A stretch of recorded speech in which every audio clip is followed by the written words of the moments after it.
Good evening, everyone. This is Bobby McBuckets for your XBA report. Of course, breaking news coming out of GG9 camp ahead of tonight's All-Star festivities. Of course, we will have the regularly scheduled slam dunk contest, three-point contest, World versus USA, and the All-Star game for the XBA. However, we do have breaking news out of GG9 camp from moderators Portugal and Khaneal Mason. So let's head out to them so they can refer back to what this breaking news is. We'll have live look-ins and live responses from yours truly, GG9, at the end of the update. Welcome everybody to the first edition of the XCAA Selection Sunday, broadcasted live on the GG9 network and sponsored by the XBA. As we can't wait to introduce this year's March Mayhem and give you some insight for the first time ever on some custom prospects. Now, I am joined by somebody I am honoured to be with. Some people might know him from premieres, some live streams, and even throughout the whole community, but he was a former Division 3 level basketball player. He played at Division 3, should I say.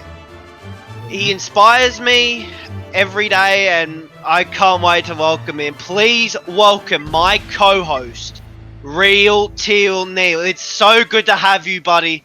What's your thoughts on this March Mayhem? Thank you, Port. Thank you for having me. I'm so excited. Truthfully, so excited. March Mayhem is something I look forward to. Last year's was so amazing with Virginia Tech and Syracuse, and I can't even explain how excited I am for this year and what the committee will think of all these amazing teams. Without going into too much detail, I wonder where they're going to put teams like Florida, who made a very surprising SEC tournament run in defeating opponents like Alabama and Auburn to make it to the SEC semifinals, or even teams like USC, who we previously thought was going to be a number one seed. It was a powerhouse for most of the season, but really fell off at the end of the season thanks to a hand injury to superstar freshman two-guard Jamal Turner. So many other storylines are coming into this year, and it's going to be a wild one, and I can't wait for it to go ahead. Indeed, Neil. I think this is going to be one of a hell of a March Mayhem. Last year was amazing. That national championship game might be one of the best in history, but I think we've stalled America and even the world too much. The committee has submitted their brackets in, and it's time to show them now! Whoa. Oh. Let's not get ahead of ourselves, Port, okay? We can't show it all at once, right? We gotta show the bubble teams. What? Sorry, I'm from Upside Down Land. What the hell are bubble teams? Don't worry. Let me explain, okay? Bubble teams are teams who didn't clinch a conference championship, nor had a good enough record to automatically clinch a place in March Mayhem. So the committee each year gives us 10 lists of teams, that were on the bubble, and only 5 of them make the tournament, and the rest usually go into the NIT. Sorry, mate. They taught us here in Australia that a kangaroo just chooses who goes into the tournament, really. What?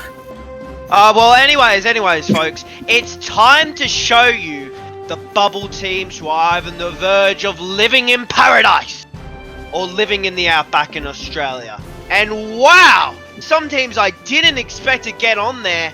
Alabama had a horrid start, and although they did recover at the end with an upset win against Auburn in the SEC tournament, I really didn't see him getting on here.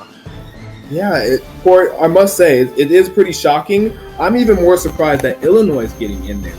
Because they had a decent season, but got knocked out straight away in the Big Ten tournament to Ohio State, and who isn't the best team from that conference by any means, right? So if Illinois gets in there, it would be a very interesting decision from the committee. Maybe they're trying to reward them for that Final Four performance they had last year. Some names that were expected, there were former powerhouses in UConn and UNLV, for example, but some are shockers to us, like we just talked about in Illinois and Alabama. Now, we can't ponder on this for too long, as I think it's time to tell everybody about the rule changes in this March Mayhem that was announced late last year regarding the number 1 seeds in itself. Neil? Well, unless you're living under a rock, An historic vote by the XCAA committee after last year's tournament declared that number 1 seeds will now receive byes from round 1 and automatically progress to round 2 without question, with the change being installed and starting this season. There have been many critics to the change. Change is always difficult, right? But it was done thanks to upcoming changes on the GG9 network, which now allows the XCAA to now stream round 1 games, where previously it was only round 2. So more games for us. And well, with all this chit chat done, I think it's time to reveal the number 1 seeds of each region. You know, and starting off with the Midwest region, we have, you know, the best team. Obviously, the first team that normally enters, or normally we show, is the number 1 team in all of basketball, and well, it's Kansas, and let me tell you why, folks. Oh man, this team might have been even better than VA Tech last year, with a top 3 projected pick in senior power forward James Vine, who transferred from Stanford, where he was mainly a bench piece for them.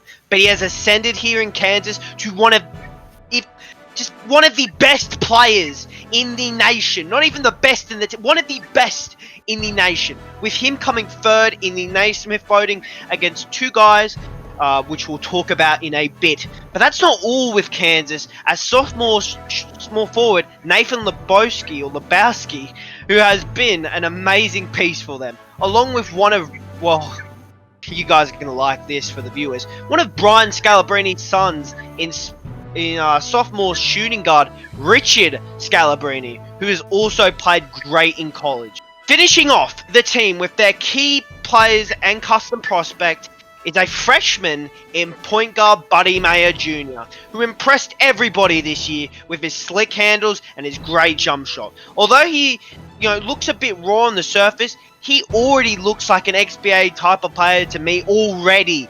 And that's Kansas, folks. One of the most exciting teams. I don't think anyone's going to beat them. I obviously we're supposed to predict the national championship, but I don't know who else would beat Kansas. Yes, Port. Kansas is a fantastic team. They're loaded all the way around. I won't take anything away from them. But Virginia Tech might even be better in the South region. That's right. My boys at Virginia Tech have gotten a lot better this offseason with the return of junior point guard Marcus Anthony, who had a very late growth spurt and actually put some weight on him and looks ready and ever to win that national championship he promised to Virginia Tech Nation when he lost last year to Syracuse and came 2nd in the Naismith voting, and again won AP National Player of the Year. This time around, he does not have the star players of Rakeem Savage and Malachi Hendricks, who have went into the XBA, but he also has got some amazing backup with him this time, with transfer senior shooting guard Orlando Champion, who decided to forego his chance in being the first ever XBA draft pick from UNC Charlotte and actually transferred from there to Virginia Tech after heavy thought, and has become an immediate impact player for them, like most of us expected. Along with Orlando and Marcus, Virginia Tech has also brought in a couple really big-time freshmen. The first being a power forward, RJ Jacoby, who has also become an immediate impact player for them last year. They didn't really have that presence on the boards, and it might have cost them. But now with RJ here, they feel like they've been very effective in winning those rebounding battles on the defensive and offensive side, thanks to him. And lastly, we have the freshman small forward Jackson Gordon, who has been compared a lot to Malachi Hendricks and had posted a very similar regular season that Malachi Hendricks did. Very efficient, but also not a lot of points because he's sharing the spotlight with players like Marcus, Orlando, and RJ. The thing about Malachi last year was he had a fantastic tournament, and it boosted his draft stock, and it seemed to have paid off with him balling out for the Dragons. We'll see if come tournament time, if Jackson can perform the same way that Malachi did and is able to increase his draft stock the same way. Well, Neil, you've given me all these amazing players. Marcus Anthony, Orlando Champion, RJ Jacoby, Jackson Gordon. I've even talked about James Vine, just Buddy Mayer Jr., Richard Scalabrini, Nathan Lebowski. But I think in Tennessee, they might have the best player. Tennessee's in the East region, but I think this is my favorite player of the draft class. freshman small forward Wayne Cartwright, who, although didn't claim the AP National Player of the Year award, he managed to claim the Naismith Award with a very close dogfight against Marcus Anthony over said award. You know, in my honest opinion, he is the undisputed #1 projected pick, or should be the #1 pick in the XBA draft. And although he has some production issues in college, he has managed to show up most times. And oh my god, with his freaky dunks and his amazing athleticism, I can't even talk right now. He is that good, and I can't wait to see him in March Madness. Now, there's not really anything else to say other than junior center Jesse Head, who's, in my opinion, the best rebounder in the XCAA, but has sometimes struggled with his inside and his defensive game. Now, also on the roster is senior point guard Tyler Augustine, who I think dishes out a good pass here and there, but you know, he isn't projected near the likes of the XBA draft like Head and Cartwright. And the same goes for sophomore power forward Julian Daniels, who's currently projected as an undrafted free agent, who in my opinion probably will get signed because his post game and his personality is pretty good. Now, his outside game and his defensive game and his rebounding game isn't the best, and that's why he's currently projected as an undrafted guy. But if he has a good March Madness here, he could definitely get drafted. And that's all with Tennessee. Very good school, very good team. I can't wait to see him. What's the last team, Neil? Okay, Port, I got you. The last #1 seed, and I think this one was a shock to both of us, is UCLA. That's right, UCLA is the #1 seed. We're in the 60s. Barely. Although they won the Pac-12 tournament and beat teams like Oregon and Arizona State, their form in the regular season was very irregular at times and costed them some games. But hey, I guess the committee agrees to disagree, right? And their roster might explain why, because their freshman point guard Phoenix, I'm not if I pronounce this right, I think it's Way, and freshman shooting guard McCole Gentry Jr. have been trusted to keep this team afloat and fighting for supremacy in the Pac-12. And although they've both struggled at times, that they also both have looked like first round type of picks in the XBA, and both could very well be drafted in the top 10 if they have an impressive March Mayhem here. They will both be accompanied by junior small forward Didier Hazard and junior power forward Rico Ramos Jr., who have both really been clutch when those type of close game situations happen, and you can't really rely on the freshmen to do it. They provide that veteran presence that a team like this needs. And although they don't always put up the best stats for the UCLA roster, they do exactly what they are told and will end up winning a game for you when you really need it. Well, I've been banging my head against this table for the last, 20 seconds after I heard UCLA. I mean, I knew that coming into this, thanks to the GG9 producers. But you gotta be kidding me. We're living in the 60s. But with that, man, I mean, we are done discussing and revealing #1 seeds. I think what Neil said, the only shock from the committee here is putting UCLA as a #1 seed, but in the end they did clutch out that hard Pac-12 conference championship. But I can't agree with that. But like you said, disagree to agree, or agree to disagree with the committee. Mm-hmm. Yeah, and like you said, they did win a very difficult Pac-12 conference. And just again, I want to give a quick reminder to everyone, and I want to say this one more time, that these teams, these #1 seeds, will not participate in round 1 this year, as they do have a bye. Thanks again for reminding me and the viewers, Neil. And then without all of that out of the way, it's time to move on to our first region, which is, of course, well, the Midwest. We've got LSU versus Gonzaga. Very interesting matchup. Anything with Gonzaga, Neil? What's going on there? Yeah, Port. Well, I'll start off with Gonzaga because they had a very interesting story. Because at the beginning of the year, they had really low expectations because Mark Feud hadn't done any major recruiting this year, and even in the previous years, there wasn't much roster depth still on the team. So it was a big struggle for them to be even considered an NIT team before the West Coast tournament started up. But thanks to two seniors, point guard Tracy Timmons and small forward Renan Dickerson, they've managed to have a Cinderella type of run to win the West Coast Conference Tournament. Now looking on the march with all their momentum coming into the question. And the question will be, are they ready for another Cinderella run in March as Gonzaga has done in the past? Well, I like Gonzaga, but LSU might have a big problem with that title being bestowed on Gonzaga, as many experts, including me, pin them as the Cinderella team to come out of this March Madness.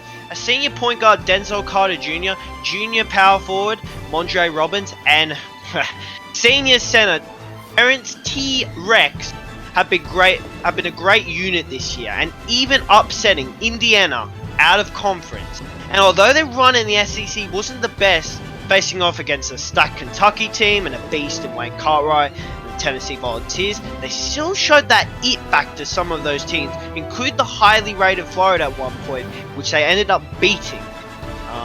I think LSU can beat them. I don't know about you, Neil, but it's Cinderella. It's a Cinderella story between those two. Definitely. You raised some valid points, and well, Cinderella is going to be asking which one will be her groomsmen. But we'll have to find out when they face off against each other. And with that done, let's move on to our next matchup. The next matchup, okay, 4 versus 13. Well, the winner of this matchup will play the winner of the number 5 versus number 12 matchup will be shown after right of this one, and it is... Whoa, here we go, okay. My god. Okay, well, another interesting matchup here. Is Georgetown back, Neil? That's right, Georgetown's back. They seem to really have come back from the dead, thanks to former alumni and now, of course, head coach Patrick Ewing, recruiting of 2 star freshmen, the first being a 2-guard Bryant Oubre and also small forward DeAndre Jones, who have really pushed the media expectation this year and are both expected to be first-round draft picks in the XBA. Along with this, they also have a sturdy senior who has, I believe, the best nickname in all of college basketball right now, center Jimmy Mall Cop Blart, who, although is projected to go anywhere near the XBA draft, I know it's an incredible nickname, is still a very great piece who contributes a lot and who many say is the team leader of the Georgetown Hoyas. I don't know about you, Port. I saw Mall Cop, and anyone with the last name Blart is a heck of a leader, and I believe that he's going to lead Georgetown to some victories this year. Okay. That's my favorite nickname as well, but I've got to focus on the other side, the other side of things. We've got the Eagles in North Carolina Central. Why are we forgetting about them? They completely destroyed the MEAC conference this year, but struggled a bit out of non-conference to tough opponents like VCU and Florida, who blew them out. But still, I think they could have they could bring a game to Georgetown. Now, their main player who's been leading them and the MEAC conference in general is senior small forward, this might even be better, Romulus Rom Jackson, who's really benefited from the fact of having a sidekick in senior shooting guard Isaiah Wilson. Although both aren't really projected to play at the XBA level anytime soon, they have done very well in college, and they could upset Georgetown if they do bring that game that we've seen in the MEAC conference. No, it's very possible, and like Port said, it's going to be a very interesting matchup we'll have to look out for. But with all that sealed away, let's move on to the next matchup. What a matchup, folks! Number 5 Duke versus number 12 UNLV. Neil, can you quickly explain this rivalry of some sorts? I knew this tournament was going to be amazing, and let me explain very quickly. Back in the early 1990s, these teams had a heck of a rivalry and had multiple matchups in March Madness, with the national championship back in 1990 being decided between these two, where Duke won by 130 to 73. A year later, UNLV and Duke would meet again in March Madness, but this time in the Final Four, where UNLV was still undefeated, but would heartbreakingly lose to Duke, 79 to 77, where Duke would end up advancing to the national championship and win it back-to-back. And although the history has kind of died down a bit, due to UNLV's basketball program taking a step back, it's still an exciting matchup nonetheless. Port, I'm not sure if you ever got an opportunity to see these UNLV teams back in the day. They were incredible. And it's wild to think that this Duke team, which it was incredible itself, was able to beat UNLV back-to-back years when they were kind of in their prime. Well, yeah, I wish I did see, those UNLV teams. I think it was a changing of guard, UNLV losing to Duke. Duke ended up becoming a great basketball program.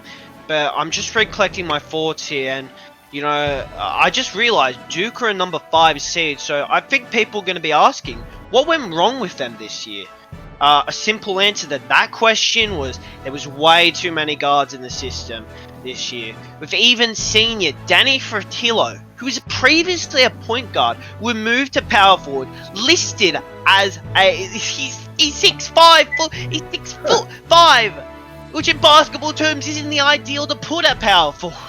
It's insane to me. But another question is, well, was Duke's talent great as previous years before? And the answer to that is no. Senior point guard Alex Brown, senior shooting guard Caden Bishop didn't live up to that much of the expected hype, and Bishop would end up becoming a liability for Duke in the end. And the final really question, or the answer that's been really given, is, was there any leadership on this team? I mean, we know Coach K can give that leadership, but the players, in my opinion, mattered the most. And, well, what I mean is did freshman small forward Azari Wood step out as a leader when he needed to? They lost to a bad but experienced NC State team in the ACC quarterfinals, and that was thanks to Woods' bad shooting and very questionable leadership when they were expected to meet VA Tech in the finals. He's been their really only talented player who's been projected as an early second rounder, but even then it seems like he didn't step up in big situations like that. It's why many experts have this team as a one and done. So could UNLV upset them here, Neil, like many people may expect them to? Well, yeah, Port, it's very possible with this UNLV squad. Because they have some talent as well, and they're going to be able to compete. Because they have some guys.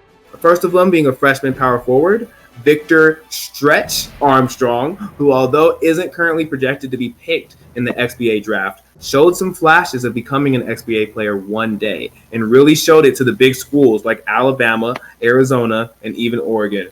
He's really impressed me this year, and with him teaming up with junior small forward Evan Sant, who's been a bit of a piece for this UNLV squad and has shown up time and time again to be a key asset in their run to March Mayhem this year. Because remember, this team was on the bubble, and I'm not necessarily surprised, especially when they just lost on a miracle last second half-court heave by Fresno State in the Mountain Conference championship game. Well, it's a very exciting matchup to look forward indeed. A 1990 national championship rematch in round 1, and I can't wait to view that with all our amazing fans in the XBA and in the XCAA. But now it's time to move on to our next matchup. And number 2 versus number 15. Okay. Neil. And we encounter our first beatdown of the tournament. I'm using air quotes if you guys can't see me. At least seating wise. This looks like a beatdown. Well, it seems what Neil said was right. I mean, Akron will have to try and go on and beat a powerhouse Kentucky team, which I thought was going to be the last number 1 seed. Well, Port, they hold some of the best talent in the entire nation. I mean, it's Kentucky, right? We know what Calipari does when it comes to recruiting. We'll start off with the freshman shooting guard, Benji Adams, who was recruited to be the next Malik Jones, the Malik Jones replacement per se. But safe to say, though, he hasn't quite lived up to the standards of his predecessor, because he hasn't really performed to that level. And he's expected to be a lottery pick this year, but of course, Kentucky, they never just have one, right? Because that's not all the lottery projected players they have. They have a freshman center in Andrew Gregory, who is a 7'3" monster and possesses skills of a small forward. Really fun to watch. He's a coach favorite and a fan favorite as well. You guys should definitely see him play. But we aren't done with Kentucky yet. After Adams and Gregory, there's still another first rounder on the team. A sophomore power forward, Nick Wingate, has really impressed this year and finally shook off that bust label that people kind of put on him after last season. Because he did come in with Malik Jones last year, but he did not produce early in the season and would eventually be benched for the rest of the year during the last minutes of an SEC tournament game. He suffered a sprained ankle, which sidelined him for March Mayhem. So last year was tough, but this year it seems like he has a really, really big chip on his shoulder, and he seems all but ready to have a shot at some glory this year in March Madness. And then again, one more. There's another sophomore point guard, Dom Highland, who is projected right now as an early second rounder. And it shows because he's a shooter, man. He is a shooter. It shows his 3-point game. He's one of the best from outside in the country. And while there has been some questions about the rest of his game, especially as a point guard, his ability to pass and dribble effectively, even right now, he looks like a player ready to come off the bench for an XBA team and just shoot the rock, right? But this is a very impressive Kentucky squad. They very much want their revenge last year. Of course, everyone knows about the upset of that stacked Kentucky team with Malik Jones and everyone losing to Illinois last year. So they're looking for revenge, really. But Port, man, I didn't research very much about the Zips, to be honest. So can you try to tell us all? Can you kind of tell us all what they're all about? Well, there's a reason why nobody really researched the Zips for this upcoming tournament, because they didn't have a really good regular season. Nobody expected them to win the MAC, but after a shock buzzer beater to send Buffalo and Coco Boyomie down in the championship, they did just that. And it seems like the committee thinks this team is a fluke, and it's fair to think that when freshman small forward D'Lo Walker was the only offense and defense they had all season. And he wasn't even the best he could have been. Safe to say the committee got this one correct, and I mean, God bless their souls against Kentucky. It's going to be a blowout. Yeah, I got to agree with you there, Port. And with that little deadweight matchup done and dusted, it's time to talk about the next matchup, which I believe is... Okay. Just what we expected. That's a very interesting matchup the committee has given us, NC State versus Arizona. Can you tell us a bit about the Wolfpack, Neil? Yes, I can. I've been waiting for NC State. Let me break them down. The Wolfpack are really, honestly, I'd say I'm ready for one NC State. I'm ready for one guy. They're a one-man show. Sophomore shooting guard Jayden Hunter has really been one of, if not the best player to come out of the ACC this year. And even adding in those Virginia Tech boys like Marcus Anthony and things of that, Jackson Gordon, RJ, Orlando Champion, Jayden Hunter has been played on their level. But honestly, there's not much more on this NC State team to really play at a high level. They crumble when he doesn't perform. And although they do have a senior small forward, Tyrone Bailey, that does try to help a little bit and kind of operates as that second option, there really isn't much of a team outside of those two. And when Hunter hits the bench for any reason, it really is, it's a dramatic difference. But I'm not surprised to see them here, though, because they did beat Duke in the ACC Conference quarterfinals behind Hunter, and he balled out in the tourney. But they did lose to Virginia in the semifinals. But they're a legit team. Duke's not an easy team to beat, and they were able to beat them. And Jayden Hunter is legitimate. He can go out there and drop 50 on any given night. So any team better be worried. Oh my God! Okay, that's pretty high words for Jayden Hunter, and it is a very interesting story regarding the Wolfpack. But I think the Wildcats have a better one. According last year in the off season, they were chasing #1 high school recruit and would end up being the Naismith Wayne Cartwright. With their attention fully on him and no one else, the hat was on the committing table alongside Missouri on national TV before he sadly committed to Tennessee. In the end, it really hurt Arizona's recruiting and team this year. Sophomore small forward Josh Giddey had to step up, and in the end, he really couldn't fill up those shoes that were expected for Cartwright. He still had a decent year though. This wasn't enough though for Arizona to be a powerhouse again, but they made the promised land this year. So you know what? Kudos to them. Yeah, I'll give you that. There's both interesting stories from both sides, right? And they have different routes in the game this season. It's going to be a very fun game to watch. Those 7 to 10 matchups, they are always very, very fun, very competitive games, and I can't wait to see them. And with all that being said, I think it's about time to move on to our next matchup, don't you think? Yeah. Okay, I would say the final threat team that can really make it out of this bracket alive in that number 3 seed. And whoa, okay. Yes, yeah, and maybe you are right with that number 3 seed team in Notre Dame. Care to explain their journey, Port? Yeah, well, of course. This is one of my favorite teams this past year, and there's so much to talk about. Firstly, the players. Freshman power forward DJ Anthony is a certified stud with his play. He led all freshmen in the ACC in points, rebounds, and assists this year, and is likely going to be a high lottery pick if he declares for the XBA draft after March Madness. And really, to me, looks like a future superstar at that level.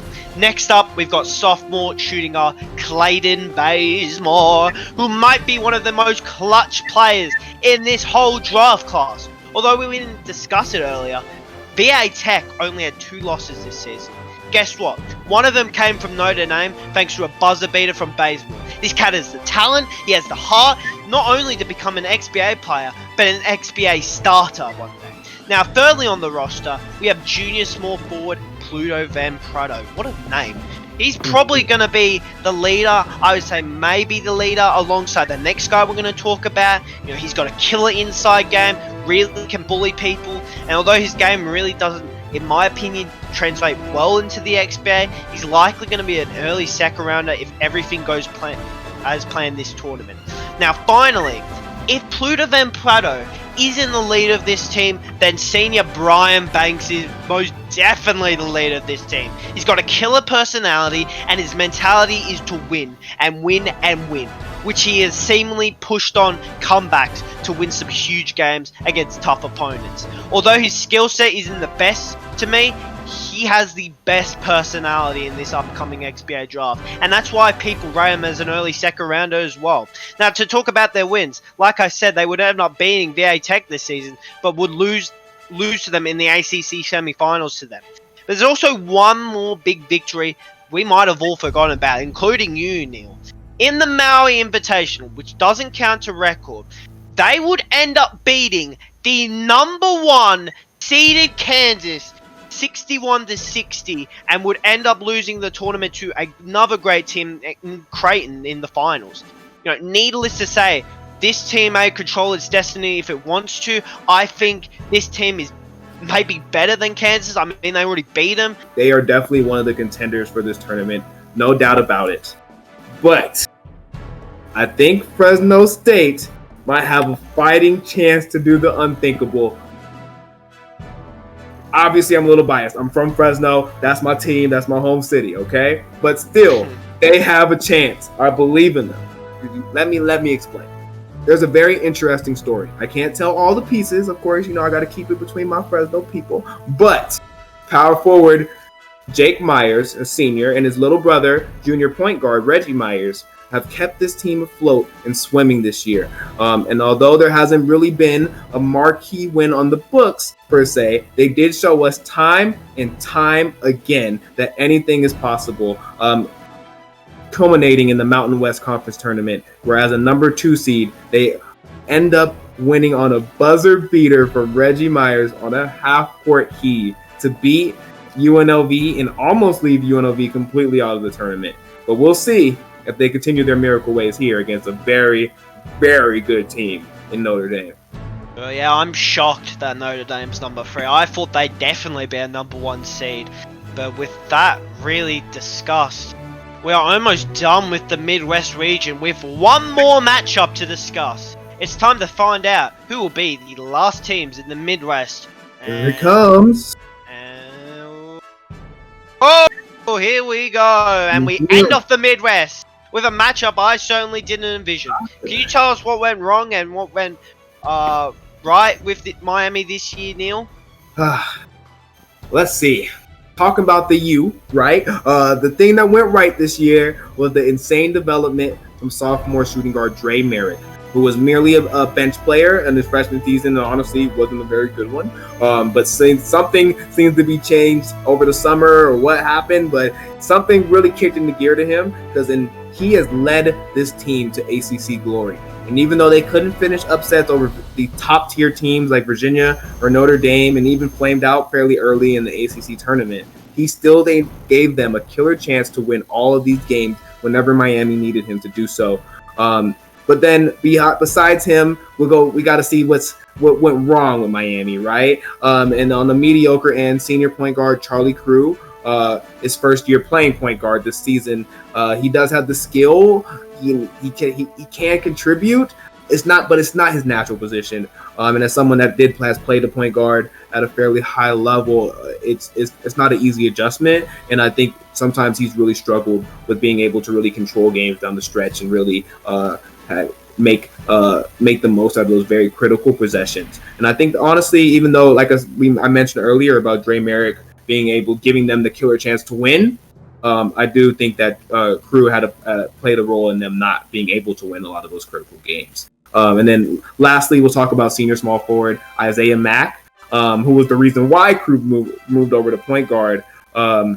He didn't play very well. He was a big liability in the end for them, and he really could be exposed if a better player was on him. But they've been all over the place for it. They've been everything from good to mediocre to ugly. And it makes sense why they're a number 6 seed in this tournament. Well, Seton Hall might be more in the ugly sides of things. As senior small forward Joakim Terryweather really didn't live up to the expectation they had for him this year. And thus, although he wasn't a liability to me per se, they couldn't catch up with Xavier or Creighton the whole year in the Big East. When Terry Farrell was injured in early December, senior shooting guard JJ Booker showed some promise, but even then they couldn't dethrone those two. Still, when both of them were included massively in a new game plan head coach Kevin Willen made up, which ended up being the demise in the Big East tournament, being blown out in Creighton in the semi-finals. But I do have to give credit where credit is due, as they did beat everyone outside of those two, including Villanova twice. And although their non-conference schedule was weak, and they even lost to the Wagner Seahawks, which sent a little shockwave to their system, other than that, they were perfect out of conference, and their in and out of conference play in the end is why they're here, and those heavy losses really are why they are in this seed in the end. In Portman, just like that, we are done with the Midwest region, and as you can see on your screen right now in front of you, there is the full bracket to the Midwest region. Well, I mean, we could get through all tonight, but it would be too long, sadly, folks.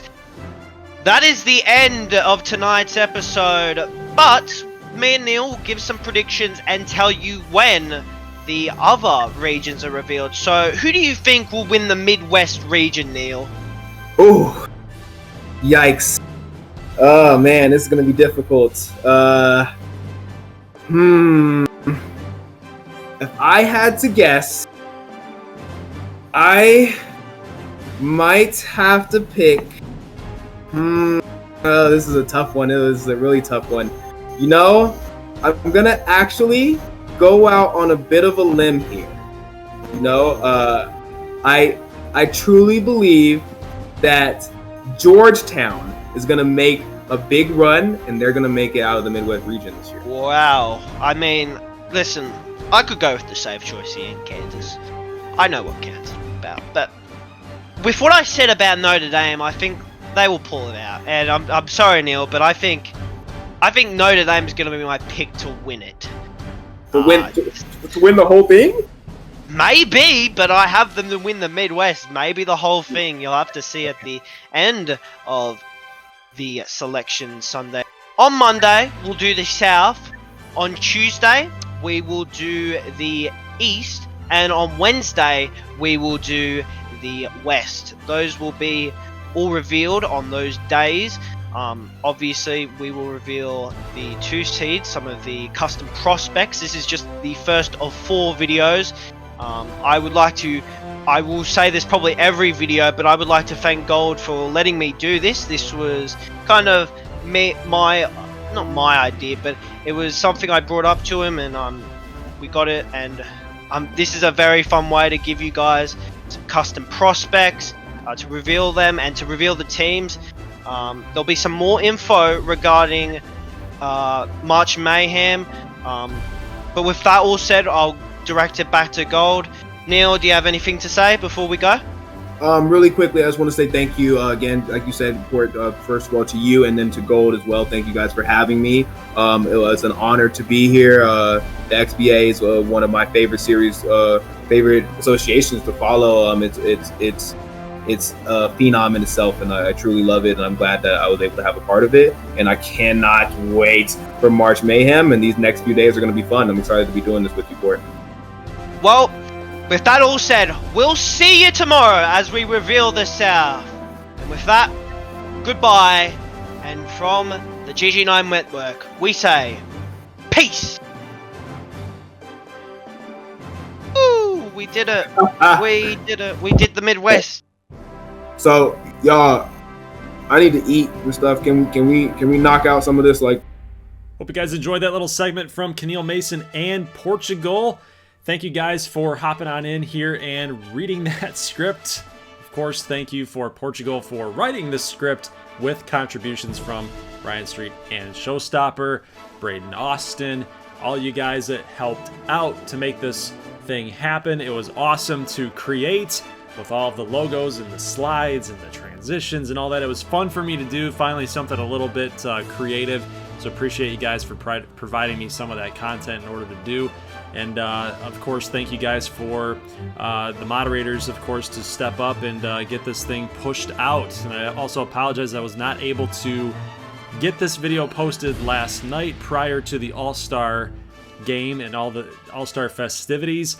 Like Portugal was saying earlier in the video, obviously this was pre-recorded, that we were going to be revealing the South today, Monday. Obviously the Midwest is happening now. It's happening today and Monday. South will be on Tuesday. Wednesday will be the East or the West. And then you got Thursday. Could be East or West as well.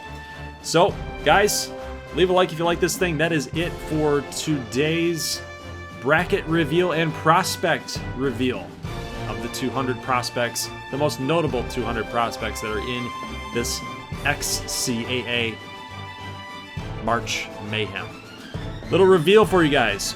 Round 2 is when we're going to actually be doing brackets. So we're going to have a bracket challenge that has not been created quite yet, simply because we still have to figure out who's going to advance into round number 2. So round number 1, you guys are going to be able to watch all of these games and see who's doing what, who are the players, who's the movers and the shakers here, what players are going to be moving their team to that Cinderella type of performance and production. And you guys can make your picks from there now that you have kind of a knowledge base to work off of for round number 2. Prize yet to be determined. However, it will be a very pricey, on my end, prize, and there will only be one. There's only going to be one winner for the bracket challenge. So make sure you guys are paying attention to community tab posts as well as in video announcements for that link in order to make your picks and track your picks. Once again, shout out to all the moderators and the contributors to make this thing happen. Of course, shout out to Brian Street for creating all 200 of these prospects to get them in here. All of those player designs were, most of them were probably inspired by him and his creativity, but I know a lot of them were inspired by you guys too. And just sending in your appearance and your attributes and things of that nature to get your player to be who you really want them to be. With that being said, I'll see you guys in the next one. I'll see you tomorrow for the next region reveal and prospect reveal in the South region on Tuesday. Guys, leave a like if you like this thing. As always, peace.